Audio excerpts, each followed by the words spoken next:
So, without further ado, welcome back. I think we need to retire that phrase. I am so tired of hearing it for everybody's introductions of Welcome anything. back? Also, no. Without further ado. Without further ado. The amount of classes for, like, CLEs that I've been sitting through lately where we have to introduce every speaker and give their page-long resume bio. Like, I needed to know where you went to school and what firms you've been in and what... Nobody gives a shit. Condense this stuff into one sentence. I work at X. I'm doing X. Move on. So, with further ado, as you just proved... I'm Tom Duncan.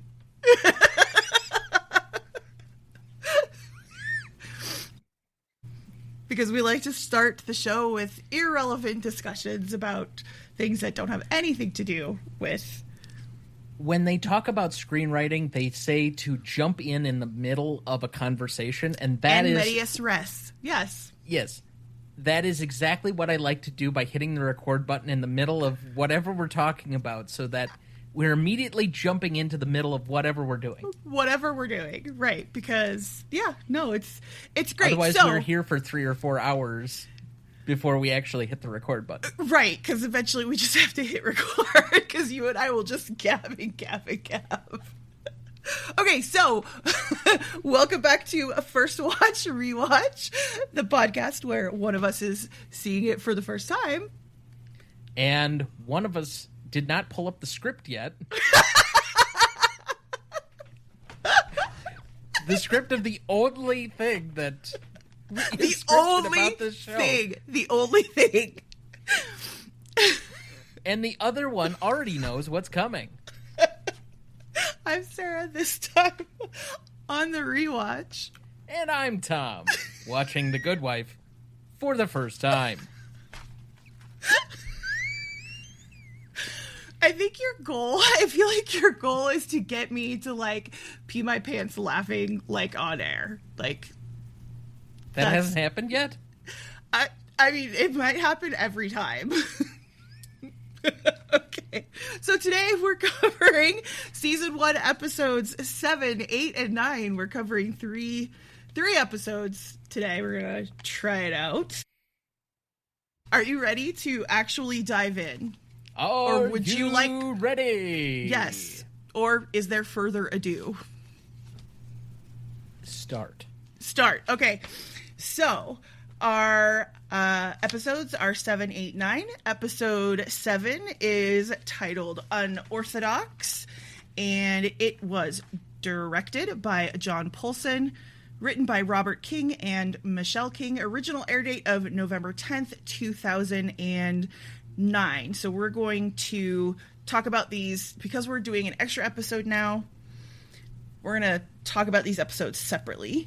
I think to make it a little bit easier to parse out. So here is the summary for this episode. Alicia serves as co-counsel to a handsome storefront lawyer who is defending an Orthodox Jewish couple being sued in a slip and fall case.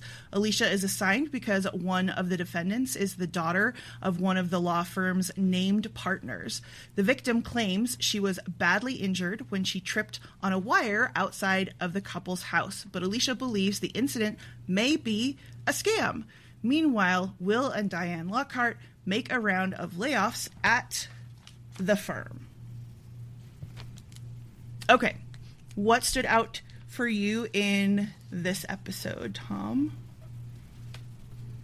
Well, this is now the second significant mention of the third partner. Correct. If I recall. Mm-hmm. They're already discussing layoffs. Mm-hmm. We're potentially getting yet another love interest during the middle of the episode for Alicia, and he is clearly laying it on thick. Mm-hmm. He's a talented lawyer, but he's also not a lawyer. Right, which we find out in basically the beginning of the third act.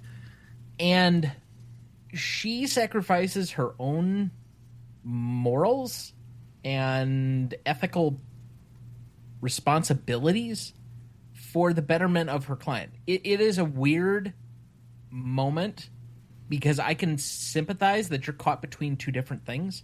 You have an ethical responsibility to the court, but you also have an ethical responsibility to your client, and you're caught between those two things. Meanwhile, never practice law without having a license in any state. So if I pass the bar in Wisconsin, I should not go to Minnesota and try and solicit clients without passing the Minnesota bar. Just don't do it. While the fines are minimal and the court sentences, it basically is one of the big black marks that you could do in a legal career. Right. So don't do it. Don't try and pass yourself off as a lawyer. But like, there's no crime like impersonating. Okay, that's where I wondered if you were going to go. So you like the really long-haired look? Not necessarily.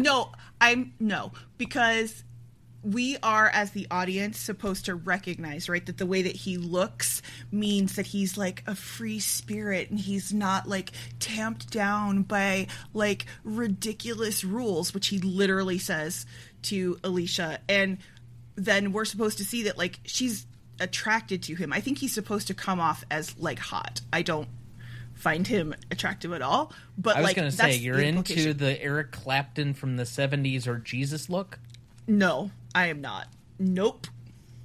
Nope. You have to... I've told you about, like, the crushes that I had, like, growing up. It was, like, Rick Moranis and, like, Drew Carey and Pee Wee Herman. Yes! Totally Rick Moranis. Love Rick Moranis. Like, he could get it. A lot. Hey there, hoser. So, yeah. I once had a boyfriend who had longer hair than me, and we used to, like, prompt fights with me over who had better hair care. And I was like, I'm fucking 15. I don't fucking care. Like, I just want to, like, listen to, like, metal. And yeah. So what I'm saying is your look right now, very beneficial. Let's move on. So, okay. It feels like when he's laying it on thick, what the heck is his name? Alprin. That, yeah, he's supposed to be a potential love interest, and ooh, are they going to smooch? And it's very titillating for about 5 seconds. And you can tell that Will looks a little jealous, maybe. His jealousy is quite noticeable. Yeah. I thought it was going to... They pull a wide left turn on us at the very end by doing that. Because everything else in this episode is building up to him joining the firm and then being a long-term sub-character. And I still think that there are seeds where he comes back. That's my prediction here, is he will come back in some form or another at a different point. Otherwise, you wouldn't have had the lingering voicemail that she cuts off in anger and whatever else. I think she's mad at herself just as much as she's mad at him because she's had to make this difficult ethical choice. And she already rebuked Diane in, like, episode 4, when they did, I think it was. Yeah. Mm-hmm. Where she did something... Stuff? Yeah, where she did something underhanded as well. One of the things I will comment here is I think as we're getting further into this show, the more the legal stuff seems to be getting better. A lot less. Because what was featured in this episode in particular was constitutional law? Yes! That's where my mind immediately went, is... Yes, okay. Especially... So 2009, not quite so much, but in 2026, taking up a religious liberties case in that one particular fashion, yeah.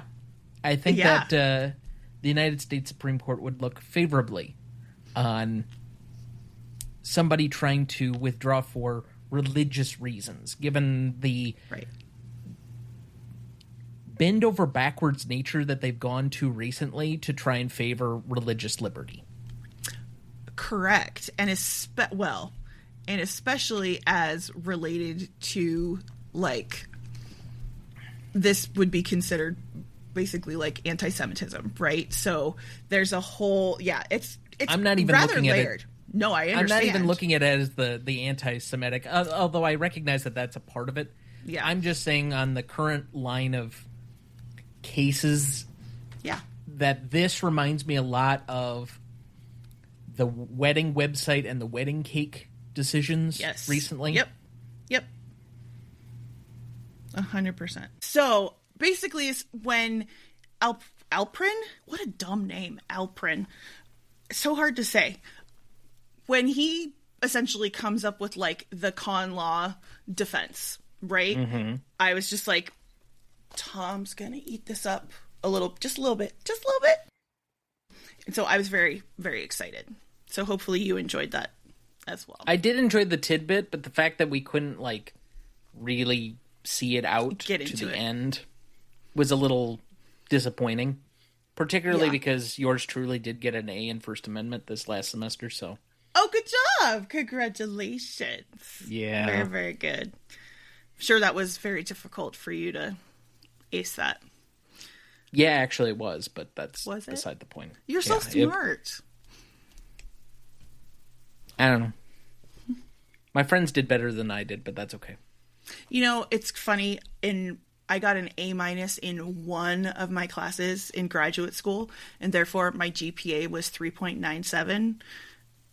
And it makes me so mad. I won't tell you what my current GPA is then. Is it 4.0? It is not. It is it higher? Nowhere close. Oh. Okay. Yeah. I basically... Let's just say I am happy to hover around the 3 mark. Good. For law school. Because a 4.0 in law school is basically unheard of. Correct. And you're going to go on to, like, teach law rather than actually practice law. That's what that means. Probably. Yeah. Or you'll get burned out from whatever big law firm that you go to first so that you can pay off your student loans. And once you're done with that, then you go into the teaching of law. Right. Yeah, because you're not going to get paid a whole lot. Okay, so we did have, as we said, the kind of more intense mention of Jonas Stern, the third partner. In fact, it's his daughter, right, that is represented in this case. So he is a real person, but we still don't know a whole lot about it. And then there's also this stuff where Zach, the son, is searching for the prostitute in the photos and videos of Peter, and so he calls a sex line looking for information. So we've got that in there as well. I like that they are taking less sub topics or sublines. Okay. And they're only just sparsing it out over the course of the episode, as opposed to it being basically an A and a B story. We have a very prominent A story, and then we have kind of a mini B story, which I'm okay with. Yeah. The stuff going on with Peter in the background and with the kids just is not enough to sustain itself yet. Right. So you're dropping breadcrumbs, you're working through all of this stuff. I think that this is a good use where it's actually balancing it out well. Instead of trying to give it equal weight, they're prioritizing well as it starts to move along through this season. Mm-hmm. Mm-hmm, mm-hmm. Did you have any, because this other thing is that they're doing layoffs in the firm, did you have any thought that, like, because they do it more towards the beginning, that Alicia could get laid off? I know she's the main character, but... If they're truly doing layoffs, neither her nor Carrie survives. Right. Yeah. That's what I thought. There's no way. That doesn't make any sense. The last 2 people in the door would be the first ones out. Yeah. That's what I thought, too. So... Especially because they only had enough space for one of them. And so to keep both of them now that they're doing cutbacks. I don't get it. Yeah. Kind of like what's going on in my school district right now. Okay, let's move on to our next episode. Do you need me to cut that? No. Okay. No, we'll just leave that in because it's a disaster. So, episode 8 is called Unprepared, directed by Jim McKay and written by Corinne Brinkerhoff. Original air date of November 17th, 2009. Here is the summary. Alicia defends a scientist accused of arson after the lab in which the woman works is torched. It's soon learned that the lab is the target of a hate group. Meanwhile, Alicia is asked to testify on her husband's behalf at his bail hearing, but she is uncertain if she wants him to return home. Zach becomes determined to uncover the identity of the person who is leaving damaging photos and DVDs at the Florix front door. All right. Do you recall at any point having a iPod Nano that could do video capability like this, and it having enough battery that you could basically leave it for 8 hours during school, come back, and it would have recorded the entire time you were gone? No, by the time... First off, I never had a Nano, so it's hard for me to say specifically. I had an iPod Touch, but I don't remember it having video capability like that. I had a Nano, but, like, I had it because, like, I didn't buy it. It wasn't even necessarily gift. Anyway, in fact, I still think I have it in a box somewhere.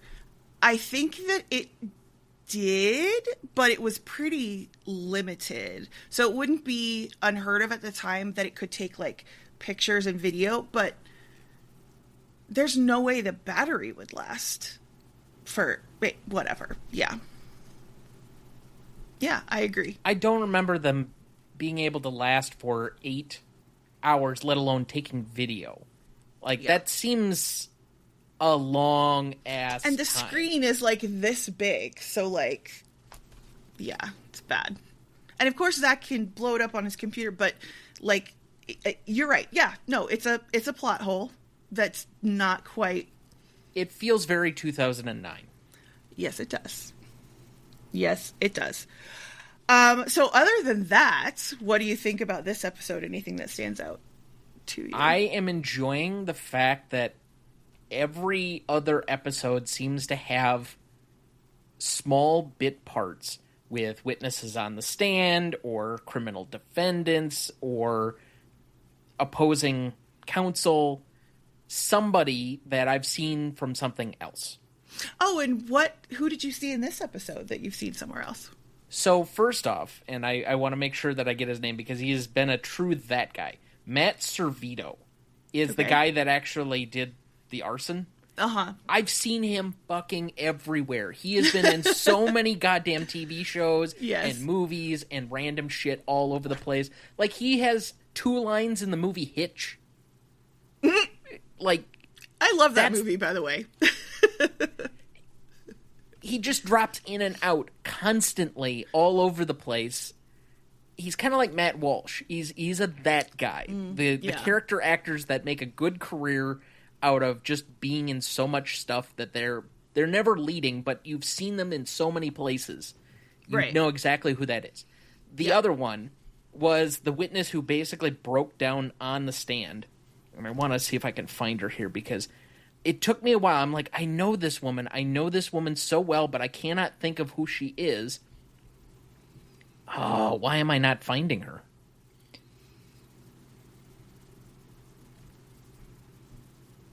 Is it this woman?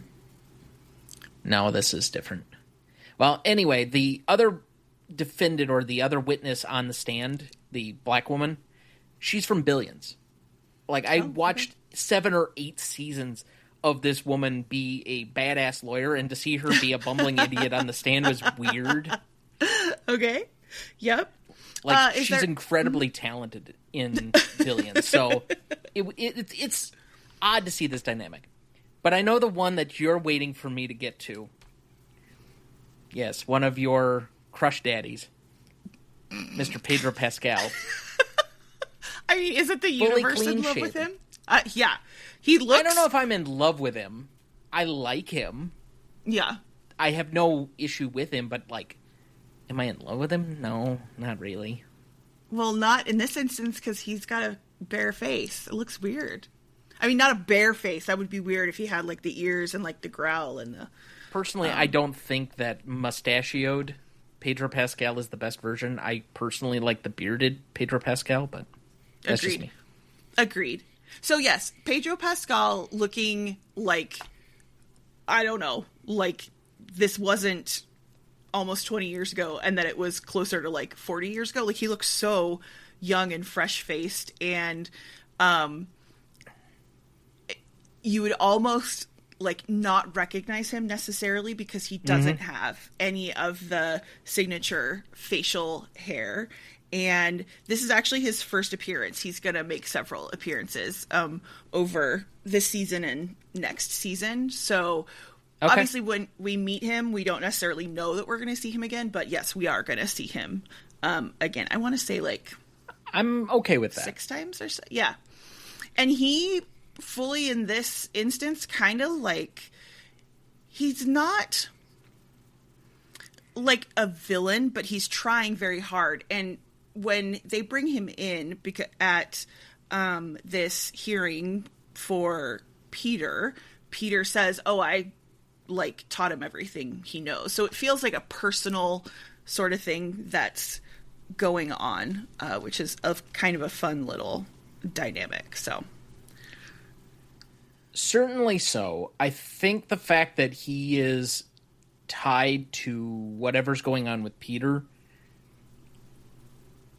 it doesn't surprise me that he's going to be coming back. But you also said other prosecutors, other opposing counsel, other judges would just be cycling in and out of the show, which makes sense. Like, that's as true to life as you're going to get. You don't just get a random assortment.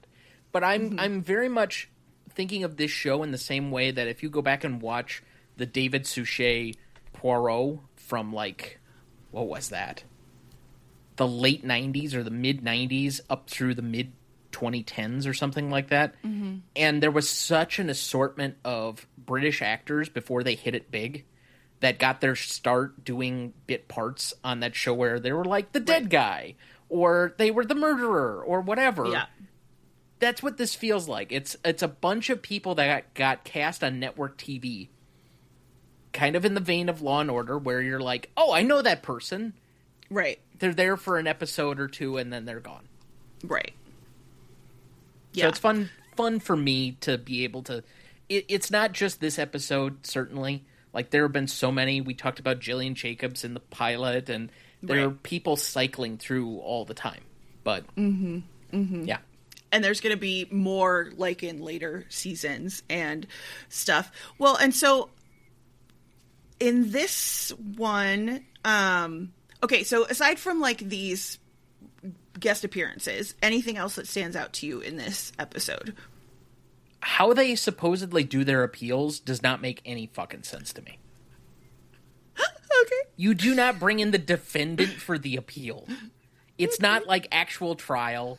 Nobody sits at the tables. If you're going to have... Okay, so normally it is like the lowest court that you have is like the trial court. Then you have a branch above it, which is like the district area, but it's not always known as a district court or something. It depends on the state. So you have these like branches that oversee a number of them. It's kind of like a regional thing. So that court would only be oral arguments between the two representatives in the appeal, and then you have the state Supreme Court. At no point is he coming out of custody to appear in his own appeal hearing. It makes no fucking sense that he would just be able to be in a war room in the courthouse and maneuvering shit. And this is the part where it just confounds me that nobody bothered to consult any type of legal analyst in the basic blocking and tackling of this show. And this is a problem because it's an appeal and not just like an original trial. Correct. Right? If it was an Correct. original trial, this would yes, make then sense. 100% he would be there. He would be sitting in view of the jury. But there's no jury. This is usually... And here's the other part. At an appeal, it is almost certainly a 3-judge panel. There was one judge. What the fuck are we doing? One judge so who basic. apparently has been bribed, by the way. That is so fucking basic.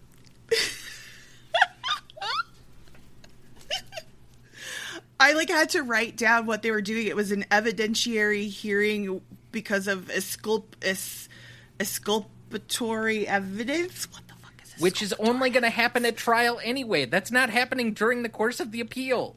But what's exculpatory evidence?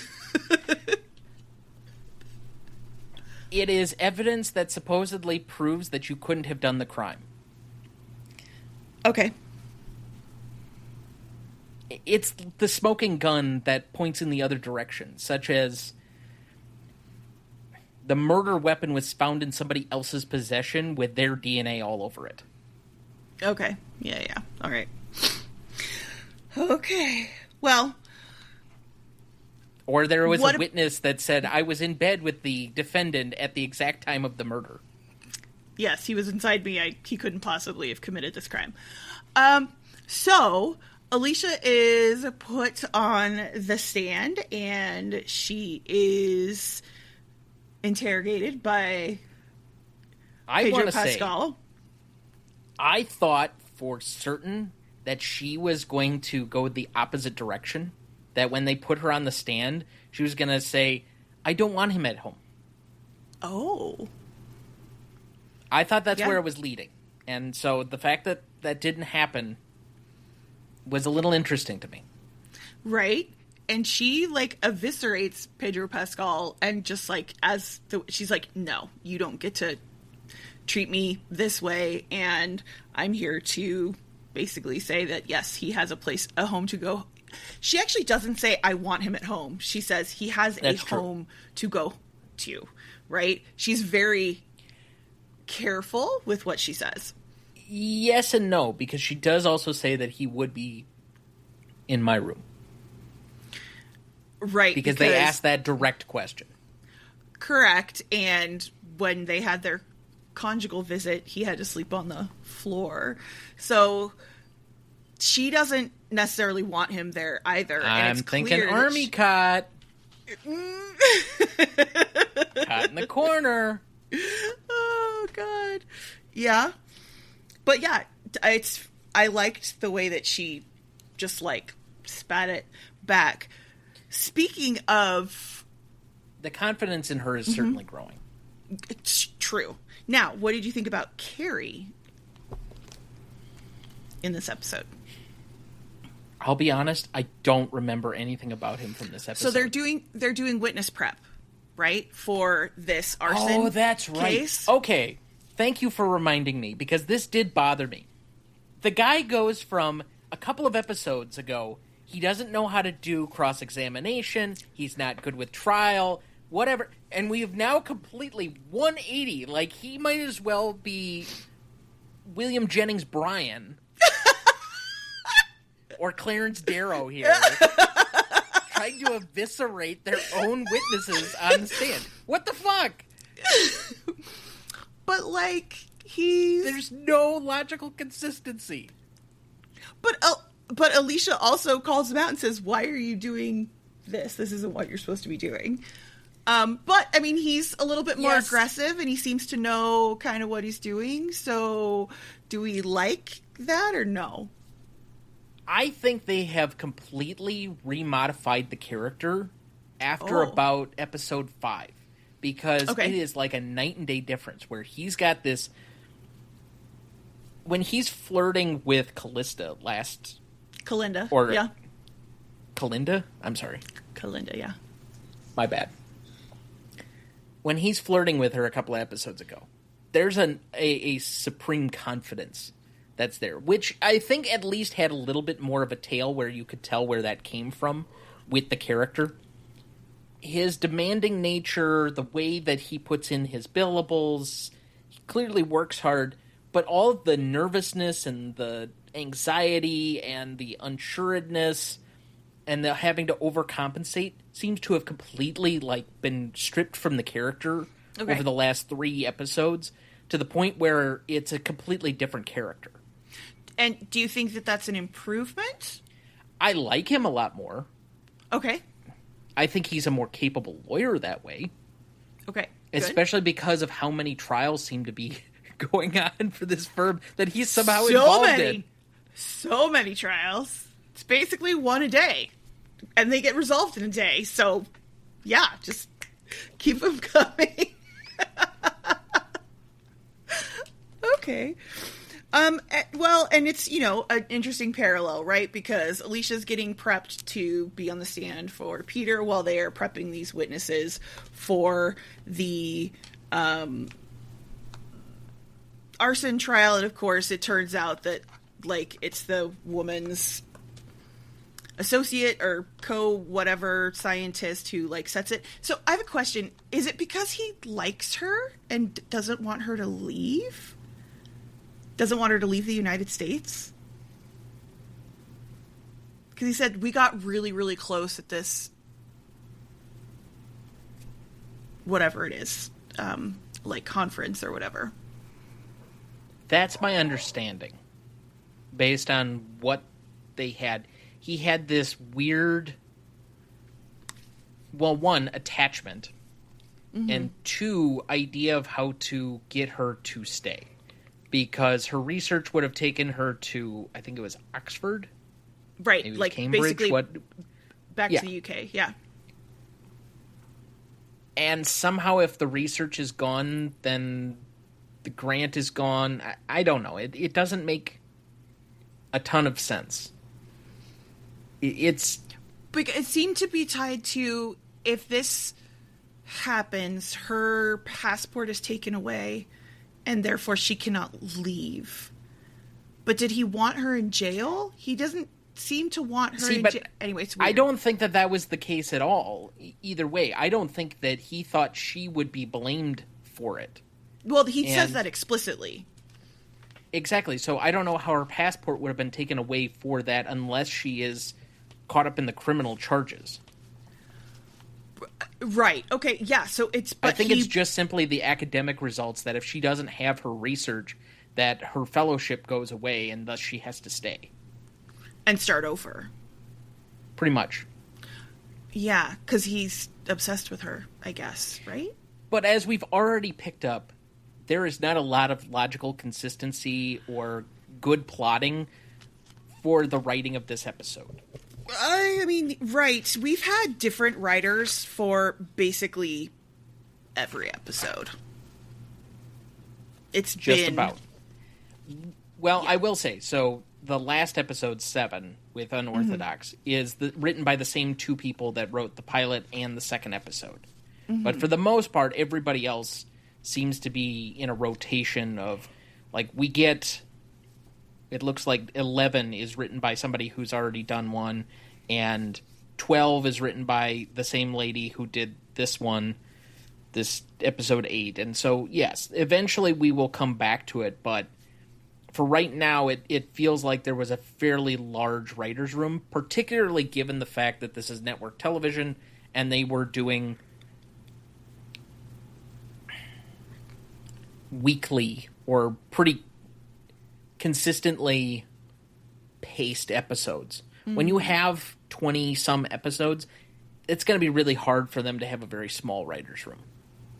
Well, and it's interesting because compared to West Wing, right, where we know that it was mostly, right, Aaron Sorkin, and I had a clear preference for the episodes that he wrote, and by himself. That's true.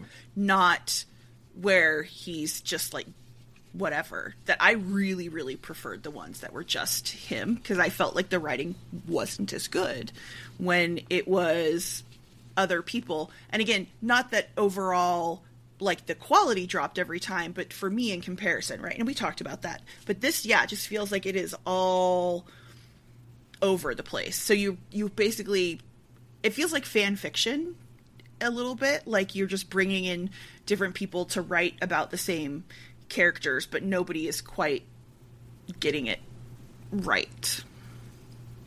Potentially. Okay, let's move on. We'll get to our last episode. Okay, so episode 9 is called Threesome, directed by James Whitmore Jr., written by Ted Humphrey, original air date of November 24th, 2009. Here is the summary. Alicia represents the firm's senior partner after he is arrested for DUI and assaulting a police officer, and she must deal with the murky office politics that come with the case. Meanwhile, Chelsea Handler interviews Peter's mistress, who is promoting a tell-all book about her affair with Peter. Tell me what you think about this episode.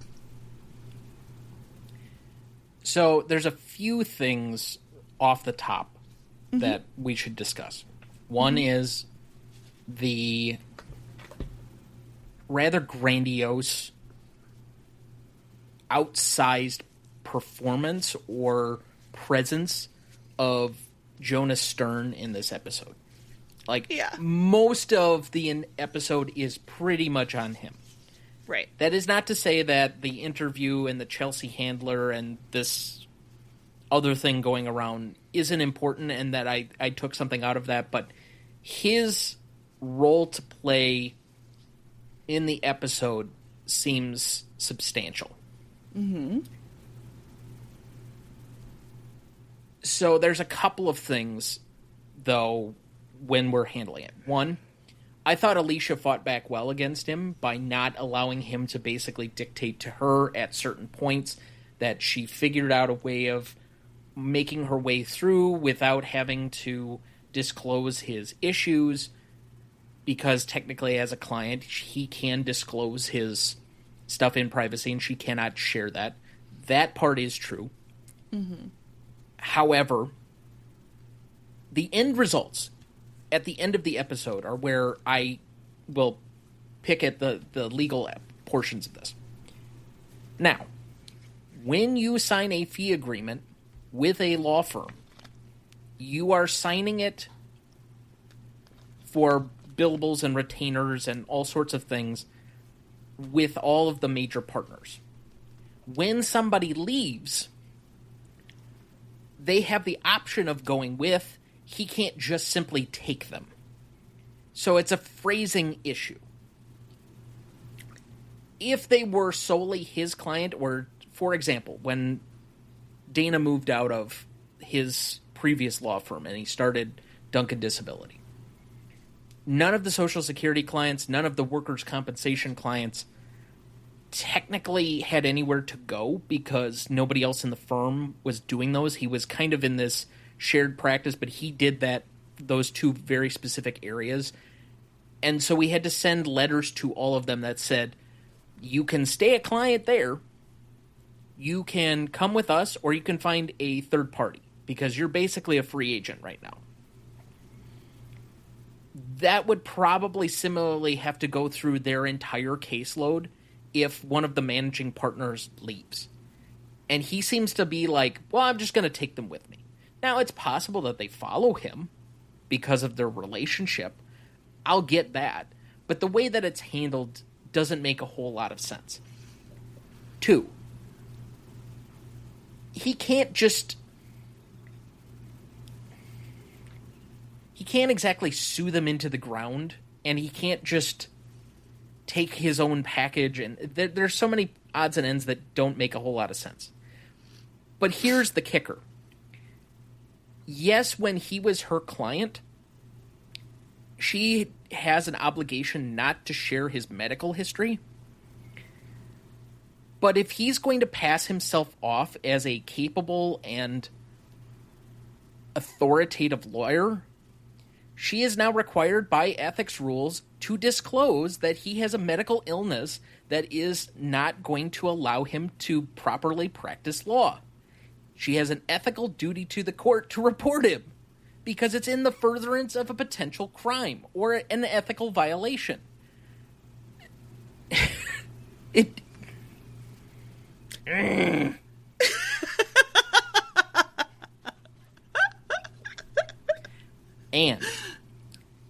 the last portion, because I don't know why we're always lingering on somebody's look at the end of each episode. It's like we're going to zoom in on their face and how they're looking. Mm-hmm. Particularly, usually Alicia. But I think one of these episodes, Peter. It was a different... Was it Peter? Okay. No, this episode specifically, it's Peter. Okay. But we're always ending on somebody looking a particular way, and the facial shot.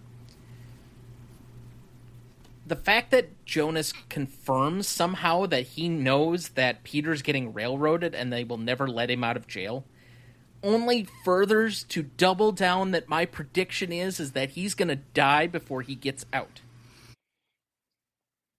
That they're going to shiv him because they can't allow him to get out. They're going to shiv him with a shank, or they're going to shank him with a shiv. Okay. Sorry, I couldn't get past you saying the facial shot. So, Alicia... I was waiting for you to catch up. Alicia walks up to him, right? Because she's going to come visit him after she's just been accosted by the mistress. And she walks up to him and kisses him and then walks right out. How do we feel about that?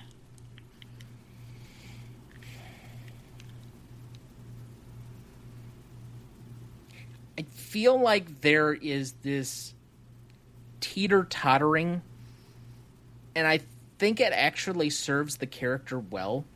Mm-hmm. This character is very much born out of a late 90s aughts mentality of the woman standing next to the guy involved in the scandal, and how could they do that kind of thing. Mm-hmm. And in this instance, it at least gives you some of this nuance where if I were her, I would very much have a problem with this woman going on public airwaves and belittling me without any pushback. Right. Now, thankfully, she doesn't know all of what happened, because I think that would... There's a certain level of ignorance is bliss there, that she can know the result without knowing how it was done, how the sausage was made. Right. But there's a part of me that wonders at what point does that matter? Like, does she find out how the sausage was made? Does it somehow undercut, even though he did it specifically because she asked him to?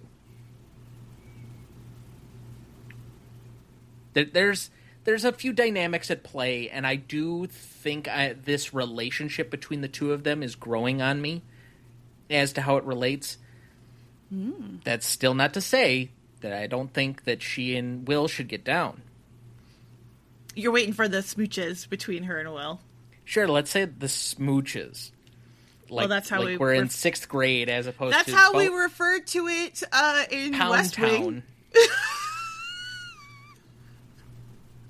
Late night law sessions. Laying down the law. I prefer smooches. He's pounding his gavel.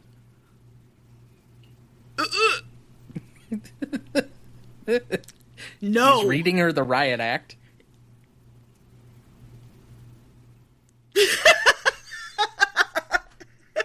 No, stop.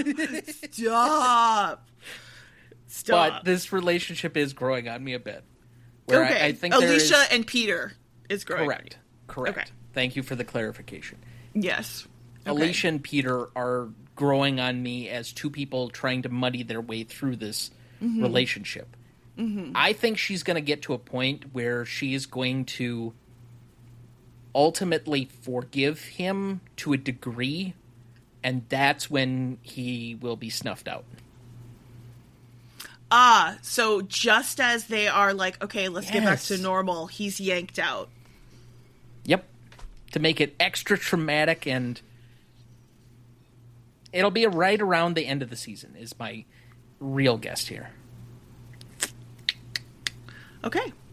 Duly noted. I mean, every time that we do one of these and you kind of are like, my prediction is this is how it's going to, and you keep adding layers. Here's the justification. So I'm seeing around episode 15 is when she and Will are going to go to Pound Town.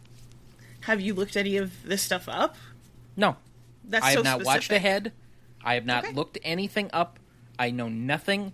This is where I'm just going to lay it down because I'm an educated TV viewer who's watched a lot of television. Okay. And I know how network shows are usually written.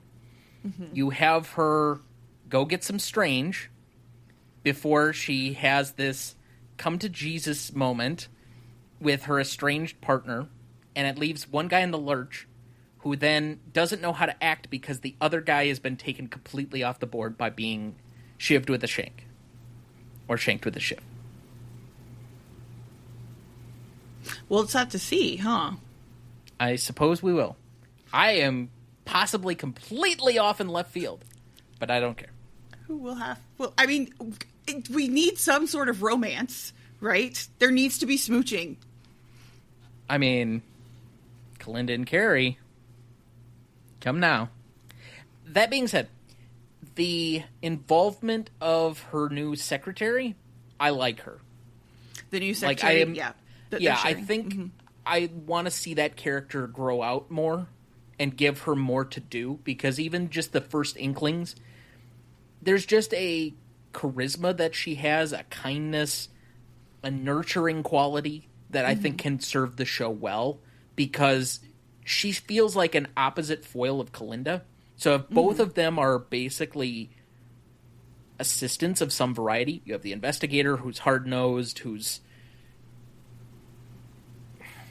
I'm trying to think of what's the right word. Cold?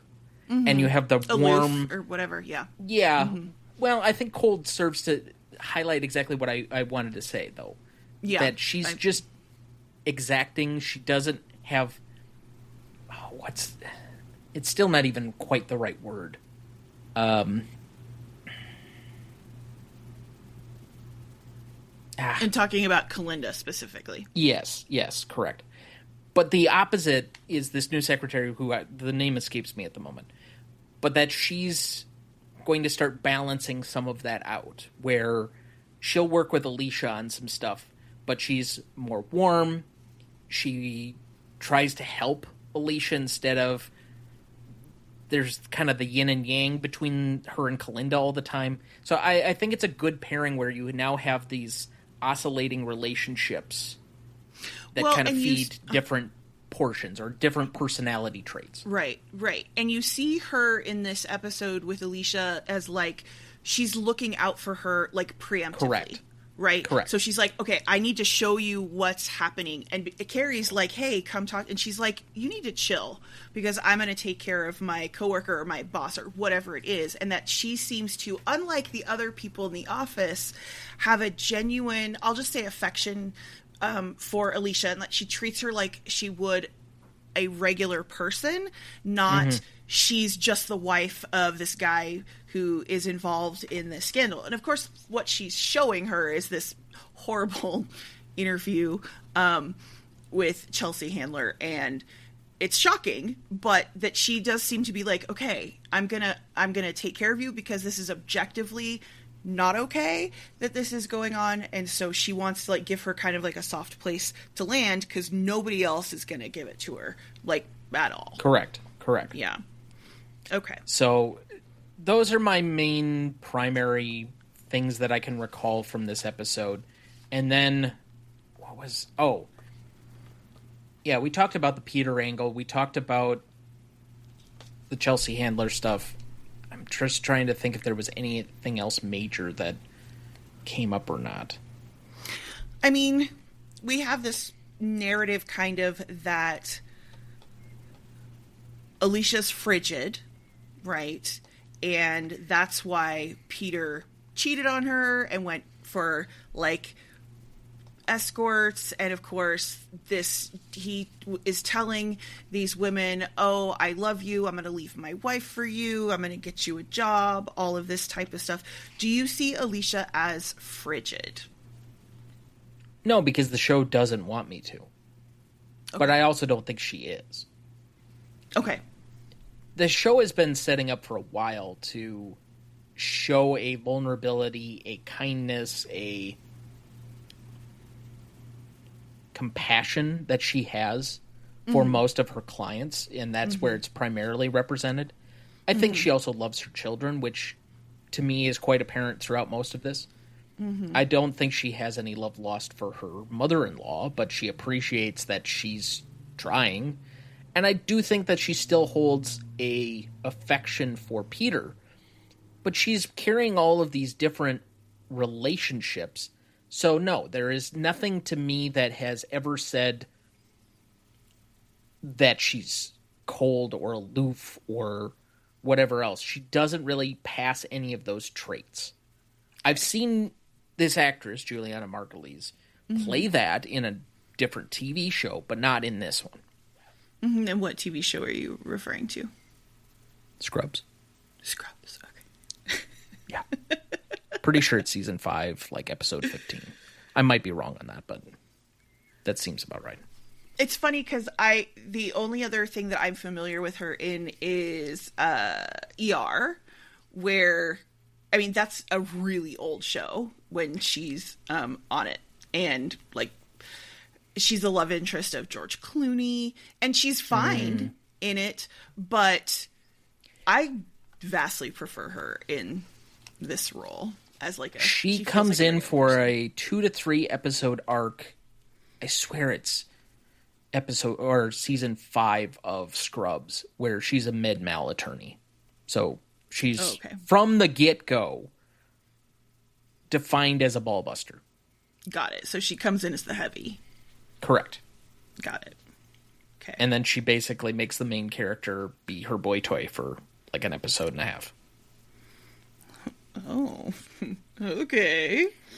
Interesting. Okay. Okay.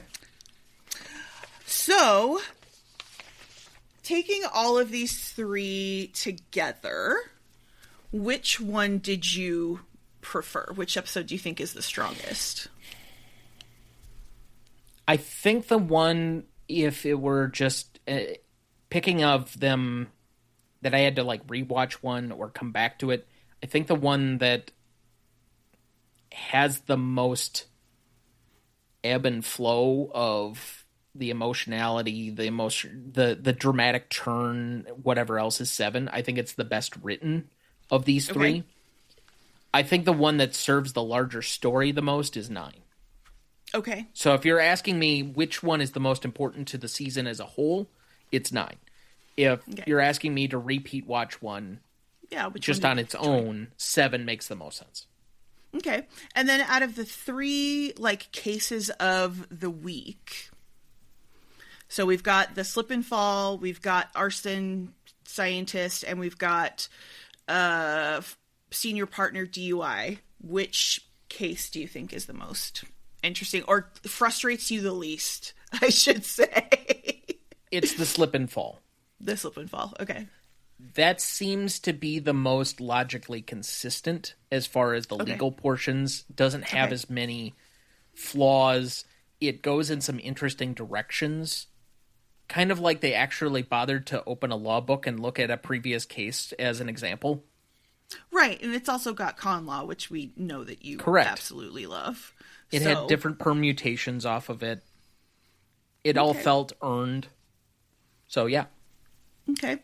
Did any of these feel like the Deus Ex Machina, like, tied up with a bow at the end? Yes, 9. Okay, yeah. Yeah. You come out of the middle of nowhere, and the dementia stuff, like, you could get the seeds being laid for that one pretty early on. Mm-hmm. But the way that the cross-examination kind of has a Perry Mason moment at the end. Mm-hmm. Even though it's more earned than the Perry Mason, because the cop's not confessing to something that he really wouldn't have in a normal setting in real life. Right.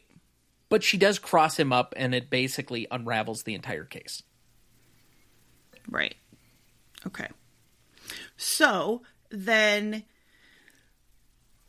what characters are sticking out for you now? Because we've got more kind of information. You've said consistently that Will is your favorite. Totally fine. But how are you kind of feeling in terms of ranking, moving people around? Carrie got better. Okay. Peter got better. Alicia got better. Oh. The secretary is a nice addition. Mm-hmm. I didn't have really anything with Diane these 3 episodes. She wasn't in it a ton. I mean, she was there, but she was kind of right, just serving as a little bit of a foil. I think Stern is going to be an important villain. Okay. But I think he's a potentially good foil to work off of, given the information that we have. Okay. The son is starting to annoy me. Zach,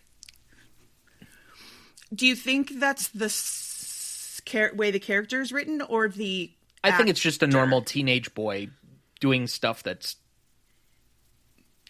Like, there's nothing unnatural of what he's doing. Okay.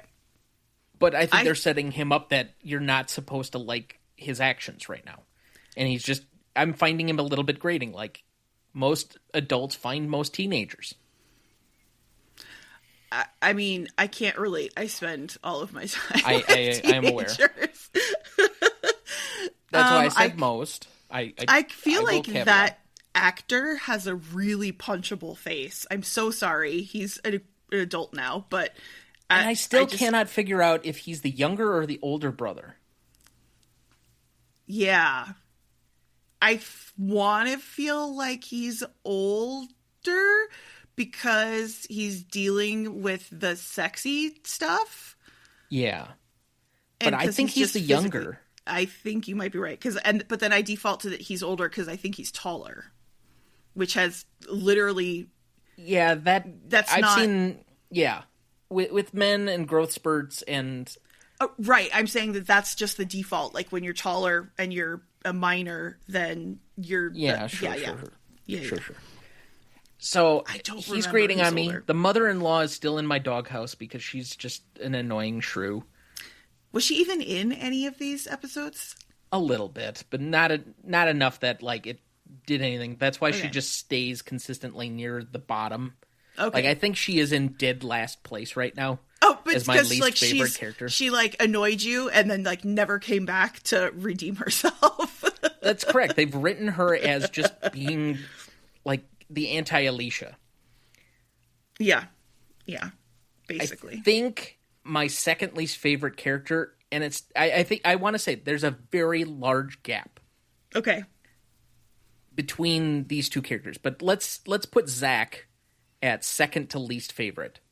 Okay. And then there's another gap. And then I want to say it's Kalinda. Because again, I get nothing out of that relationship yet. There's no humanizing of that character. She just seems to be the hammer in most of that relationship.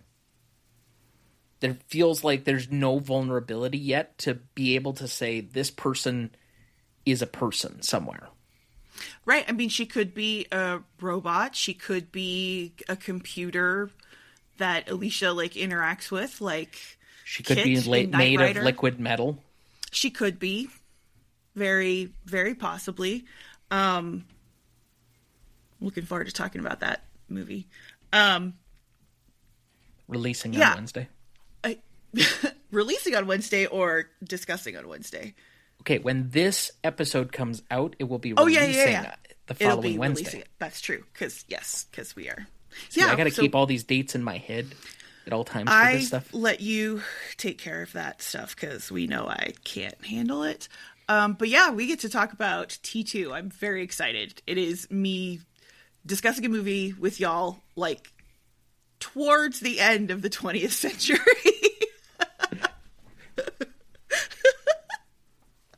I'm excited. There is no silence in that movie. No, the sound design is great. We'll talk about that on Wednesday. We should not be discussing it right now. So, Anything I was going to move else? past it, and you just decided to linger. Because that's how I work. So your predictions, you've more or less said what your predictions are with Correct. Peter, and that you feel like there's something going to be happening with Stern. Any other sort of thing that you want to predict besides the Pound Town of Will and Alicia? I think Carrie would do a good job of humanizing Kalinda if she just let him. Okay, so you want them to smooch. I want them to smush. You want them to smash. Okay, got it. I said smush. I know you did, but that's not what you meant. You meant smash. Okay. Any other final thoughts, Thomas? I'm more entertained as we've been going along. I know that was a concern earlier on. Yes, you already made lieu of that, or innuendo to that earlier by saying my regret of picking this particular show to discuss this season. Yes. And I'm not sure that's the case. Okay. I said it would take some time to get into it. And usually around 10, 11, 12 is when the show really starts to carry the identity.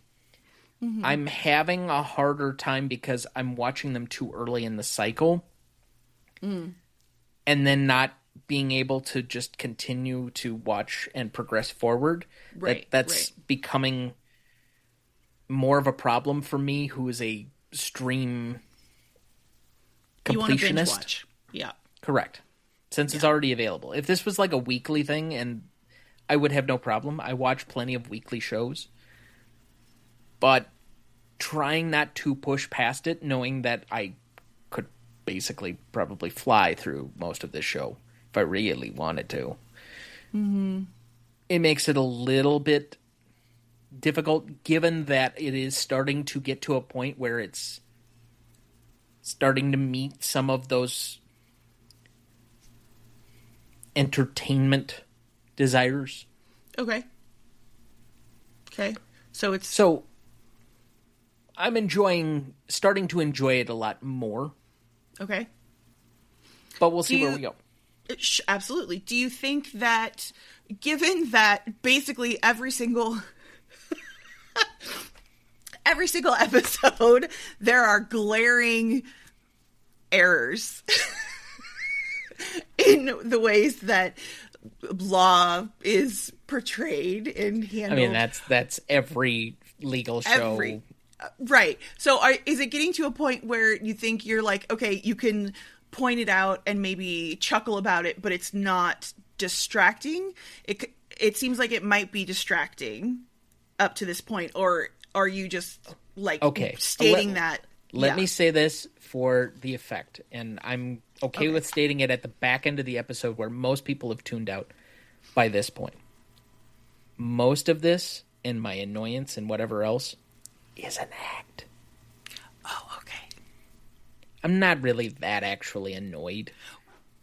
But it's fun that you get to point it out, though, right? That here are the things that are... Which is basically why part of the reason why I wanted you to watch this, right? So... If they actually, for any reason, tried to do a true show about the practice of law, everyone would be so goddamn bored. Because most of it's just reading shit. Yep. Over and over, and then trying to write other shit that other people have to read and then write about. Correct. That's most of what law is. And it wouldn't be like civil cases. It would be just 100% criminal, because those are the most exciting. Nobody's going to be like, I would like to watch a show about family law starring William Shea, because... There are a lot of civil cases. Don't get me wrong. There are a lot of them. But I want to say, based on the statistics I've seen, I want to say only like 10 to 15% of all lawyers are litigants, which means that the vast majority never see the inside of a courtroom. They're not doing criminal defense. They're usually doing counsel jobs, in-house counsel, and they may be taking some depositions occasionally, but they're usually making settlements. and negotiations and writing briefs. I don't really ever see the inside of a courtroom that much as a legal representative now. I do the hearings that I have, but most of them are by phone anymore or maybe by video. And so the actual procedure of going into it, not to mention, I don't have to wear a tie if I really don't want to because they're informal hearings. They're non-adversarial. So the requirements. Funny, growing up, Dad is an attorney. I thought everybody went to work in a suit and tie. Like, at one point that was true. About 1960. Yes. Well, right. And because I used to watch all these old movies, right? And so everybody's wearing a suit and tie all of the time. And then I was kind of like, oh, that's not what everybody's wearing. I mean, but then I would go with him to like court or to whatever. And so all of his colleagues are all wearing suits. And I was like, yeah, this is completely not the way that it works. The fact that you don't have, okay, I'm just shocked. Not the rules for actual court, especially back in the day, were much more strict. Like Dana got almost cited by a judge for not wearing a tie once because they got pulled into court on last minute notice and he didn't have one on to begin with. So then he went out and bought one and returned so that the judge wouldn't get mad at him. It was a Looney Tunes tie because he wanted to be passive aggressive. The judge said, "Mr. Duncan, is that for my benefit?" He said, "Yes." And then he proceeded to keep that tie in his desk at all times, so if he ever got called into court again, he had that tie. I mean, that seems like a reasonable... I've worn a athletic wear polo shirt that I would normally wear golfing into a hearing before. That is shocking to me. It was a video hearing. If I were going in person, I at least wear like a button shirt. But still. And usually I'm putting on at least like a sport coat or something when I'm appearing in person. But when I'm going to be on camera for about an hour, nah, I'm going to be in what's comfortable. Okay. Dana's done that too, by the way. So it's not just me. No, I'm just it's telling me is just things are so different now, right? Okay, so even me as a teacher and having like tattoos that are visible, like 10 years ago, absolutely not. I very carefully watched other teachers and what they were starting to get away with, like the piercings and things like that, and where I was like, okay, I can actually do this now, because when I started grad school, I took out my piercings, and I remember like in my part of our curriculum as going through this teacher training program was like, how do you dress, and if you're a woman, what can you wear, and like having us stand in front of a mirror with like a flashlight to like shine through our clothes to see if there was anything that was remotely suggestive or skimpy or whatever, because kids can't handle anything like that. And so I learned like I cannot wear certain kinds of tops because it accentuates the wrong thing, all of this type of stuff. But again, very, very, very carefully watched. So now visible tattoos, not a problem. Piercings, not a problem. Wildly colored hair, not a problem. I basically get to go to school in jeans and t-shirt like every day. Thank God, because I used to wear some really uncomfortable stuff, but that's still a very recent phenomenon. So I also want to put this out there. This is something that I had to learn about while I was on vacation, because one of the restaurants in the hotel was described that the attire to attend it was smart casual, which was a new thing I hadn't heard of. Okay. What is smart casual? Think of it as simplicity. So one pairing or one piece can be down or less formal, but then you have to have some type of formal wear to match with it. So if you're going to wear a t-shirt, then you put a sport coat over the top of it, which I've done. Okay. So you can wear like slacks or khakis with like a black t-shirt and then a sport coat over the top. That would be smart casual. Okay, or so it's very streamlined. You can do jeans, but then you have to wear like loafers or actual wingtips, or some type of dress shoe, and then usually a button-up with it. Okay. Interesting. So it's one piece can basically be true casual wear that you would do otherwise, but it's the rest of it has to complement that by being more business casual. You know, what's interesting is here in Las Vegas, when I used to come here, like, for vacation and stuff like that, would go, like, out to clubs and stuff, and there were always, like, dress codes for clubs, and I would be, like, dressed to the nines, but I don't wear heels, so I would have... Neither do like, I. And I had some sort of, like, fancy... like sandals on or something like that, and they were like, no, you can't come in. And I was like, nobody's looking at my feet. I'm not trying to walk in tennis shoes. Like, what are you talking about? And they were like, no, you can't come in. I was like, all right, cool, I'm gonna go drink in my hotel room. It's crazy, the stuff that, like, dress codes and whatever. Okay, so next week, we are covering episodes 10, 11, and 12. We're going to keep on with this 3-episode cycle. Any final thoughts, Thomas? No, I think I'm good. You're good. Okay. So let's see what legal surprises are going to pop up in these next 3 and what I can... play act as it really angers me and annoys me. Okay. I mean, I think some of this is sloppy, but that's whatever. It's TV. It's TV. That's very, very true. I guess network TV. The thing, like, when we're watching shows like Severance, which are just like so over the top and like surreal, at some point with this stuff, you just got to be like, okay, whatever. I'm just going to go with it, right? You definitely have to surrender to the universe of the show or the movie or whatever you're watching at a certain point. Right. I'm not going to challenge it too much, but there are some very basic things that are just, like, sloppy if you're...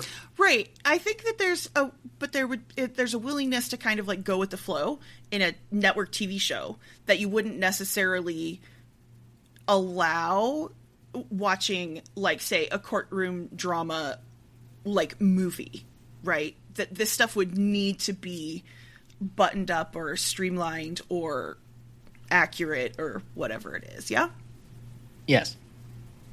Okay. All right. Well, then that wraps it up. Thanks for listening. We'll see you next time. And Adjourned.